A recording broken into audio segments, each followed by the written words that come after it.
જય સિયારામ, જય ગુરુ ગીગેવ શ્યામજી બાપુ, જય પવન સુત હનુમાનજી મહારાજ। આજની છોપાઈ चारों युग पर ताप तुम्हारा, हे प्रसिद्ध जगत उजियारा।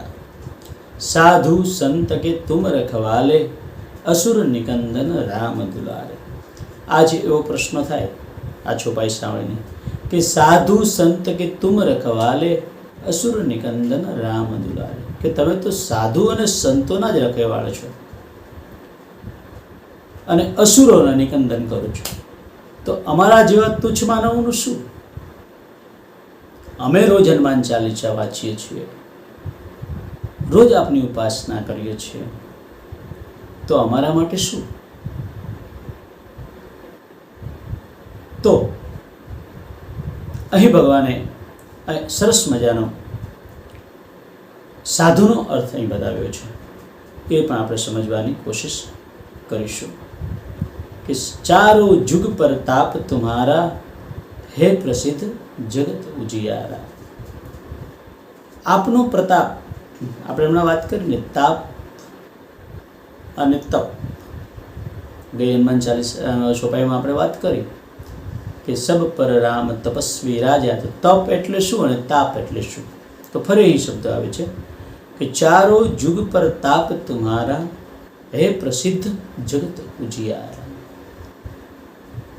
हवे અહીં બે શબ્દો અરસપરસ મળે છે, પ્રતાપ અને ઉજિયારા। તો આપણે સમજીએ કે તાપ હોય એનાથી પ્રકાશ પડે, પ્રકાશ પડે તો અંજવાળું થાય। તો અહીં તુલસીદાસે લખ્યું છે કે ચારો યુગ પર તાપ તમારા, હે પ્રસિદ્ધ જગત ઉજિયારા।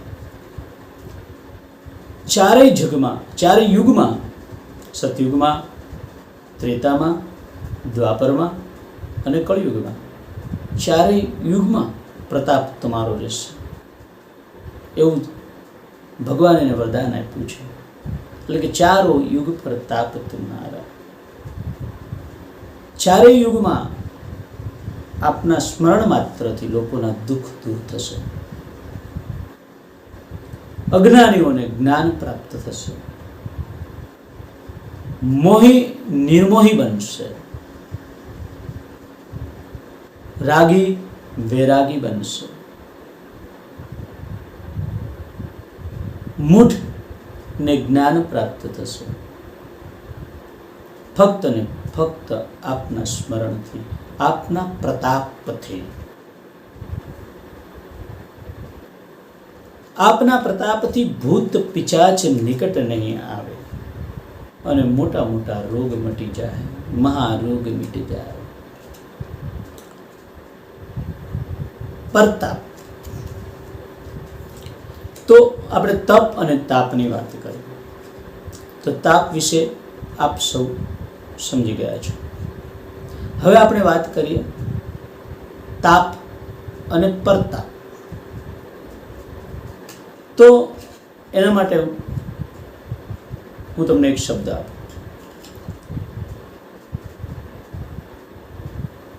ત્યાગ અને પરિત્યાગ। એના કરતા સરળ રોજ બેરોજમાં આપણે ઉપયોગ કરીએ છીએ શબ્દ ભાષા અને પરિભાષા। ભાષા એટલે સામાન્ય ભાષા, પછી એમાંથી ઉચ્ચ શબ્દ આપણે વાપરીએ કે એના ગુણથી નજીક જઈએ એટલે એને પરિભાષા કહેવાય। એમ તાપ એટલે આપણને બાળે, આપણને ભસ્મ કરી નાખે, આપણને દજાડે, એને તાપ કહેવાય। અને જે તાપ આપણને શેકે, એટલે કે આપણને કંઈ ગુમડું કંઈ વાગ્યું હોય, સોજો આવી ગયો હોય, અને એ તાપથી આપણે શેક લઈએ, તો એને પ્રતાપ કહેવાય.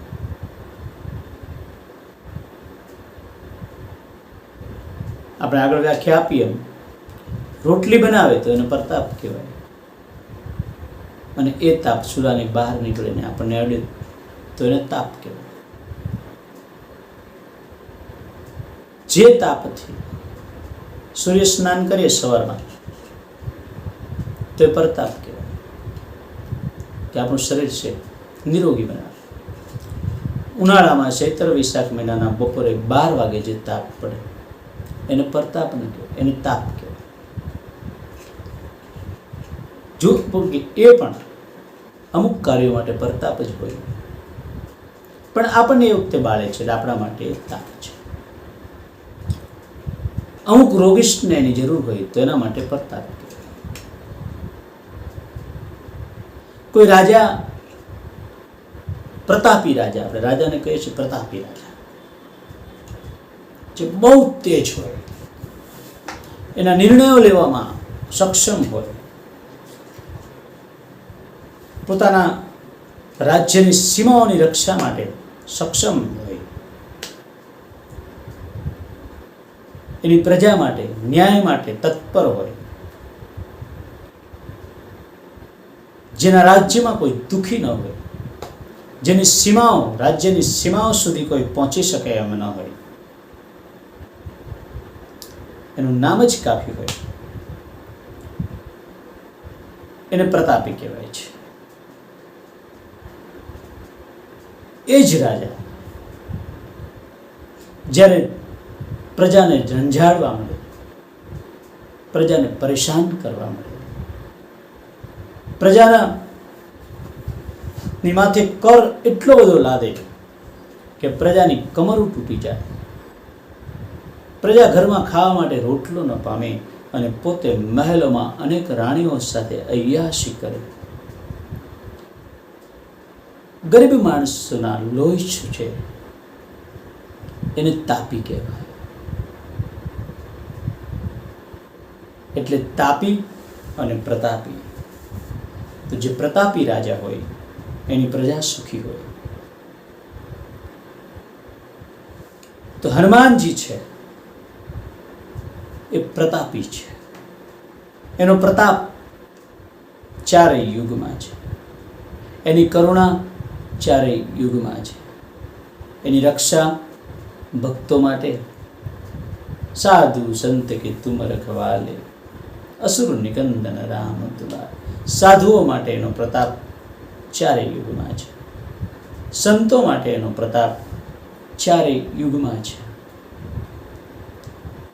અને રાક્ષસો માટે પણ એનો તાપ ચારેય યુગમાં છે. જે રાક્ષસોનો સંહાર કરે છે એટલે એ પ્રતાપ બની જાય છે. રાક્ષસો માટે તાપ છે પણ વિશ્વ માટે પ્રતાપ બની જાય છે.